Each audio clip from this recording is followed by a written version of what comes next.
Surat મનપાના food વિભાગના food safety officer અને વરાછા પોલીસની ટીમે વરાછા AK રોડ સ્થિત લક્ષ્મીનારાયણ ઇન્ડસ્ટ્રીઝ દાસની વાડી પાસે આવેલી દુકાનમાં દરોડો પાડ્યો હતો. દુકાનમાં તપાસ કરતા 150 કિલો જેટલો શંકાસ્પદ પનીરનો જથ્થો મળ્યો હતો. ફૂડ સેફ્ટી ઓફિસરો દ્વારા પનીરના જથ્થામાંથી નમૂના લઈને મનપાની પબ્લિક હેલ્થ લેબોરેટરી ખાતે તપાસ માટે મોકલવામાં આવ્યા છે, જેનો રિપોર્ટ આવ્યાથી આગળની કાર્યવાહી કરવામાં આવશે.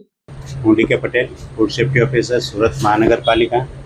વરાછા પોલીસ સ્ટેશનનો સ્ટાફ તથા ફૂડ વિભાગની ટીમ સાથે મળી એક ડુપ્લિકેટ પનીર શંકાસ્પદ હોય તેવી માહિતી મળતા અમોએ પ્લોટ નંબર 116, દુકાન નંબર 2, દાસની વાડી, AK રોડ, સુરત ખાતે આવેલા છીએ અને ત્યાં પનીરનો જે શંકાસ્પદ નમૂનો લઈને પૃથ્થકરણ સારું પબ્લિક હેલ્થ લેબોરેટરીમાં મોકલી આપવામાં આવશે તથા જેનો પૃથ્થકરણ અહેવાલ આવે આગળની કાર્યવાહી કરવામાં આવશે.